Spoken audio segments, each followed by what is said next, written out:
కోతకు ముందే మేతకు మునుపెన్నడూ లేని వానలు, వరదలతో పొంగిపొర్లిన అన్ని ప్రాజెక్టులు. అయినా అడుగంటిన జలాశయాలు, నీరందక ఎండుతున్న పొలాలు. రాష్ట్ర వ్యాప్తంగా నిరుడు సాధారణ కన్నా అధిక వర్షపాతం.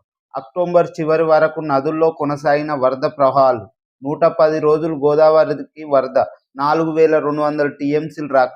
ఏకంగా 850 టీఎంసీల కృష్ణానది జలాలు సముద్రపాలు. అయినా వేసవికి ముందే అడుగంటిన అన్ని జలాశయాలు. కాళేశ్వరం నీటి వ్యవస్థను వాడుకోలేనందుకే ఈ దుస్థితి. నీటి నిర్వహణలో దారుణంగా విఫలమైన కాంగ్రెస్ ప్రభుత్వం. ప్రణాళికకే పరిమితం. బోర్డును, ఏపీని అడ్డుకోలేని ఆవశ్యకత. సాగునీరు అందక రాష్ట్ర వ్యాప్తంగా ఎండుతున్న పొలాలు, రోడ్డెక్కుతున్న రైతులు. నీళ్ళిచ్చి ఆదుకోవాలని ఆర్తనాదం.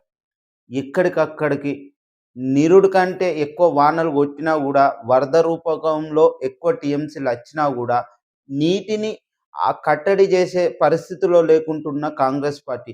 మరియు కృష్ణా జలాలు ఆంధ్రకు ఎక్కువ మొత్తంలో తీసుకుపోతున్నా కూడా దానిపై కూడా కట్టడి చేయని పరిస్థితి.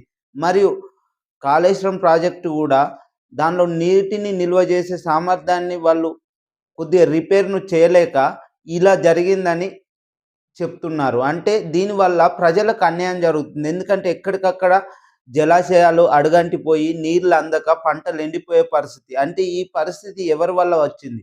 కాంగ్రెస్ పార్టీ వైఫల్యం వల్లనే అని చెప్తున్నాను. ఎందుకంటే ఉదాహరణకు చూస్తున్నాం. అంటే పోయిన సంవత్సరం కంటే ఈ సంవత్సరం ఎక్కువ వర్షపాతం కురిసినా కూడా వీరు దాన్ని అరికట్టలేక ఎక్కడికక్కడ వృధా చేయడం వలన పంటలకు నీళ్లు అందని పరిస్థితిలో ఉందని తెలియజేస్తున్నాం. ఇది రైతులకు అన్యాయం చేసింది కాంగ్రెస్ పార్టీ ప్రభుత్వమే. కాంగ్రెస్ వైఫల్యంతోనే ఇది జరిగిందని తెలియజేస్తున్నాం. ఇది రాష్ట్రంలో జరుగుతున్న రైతులపై కక్షపూరితమైన విధానం.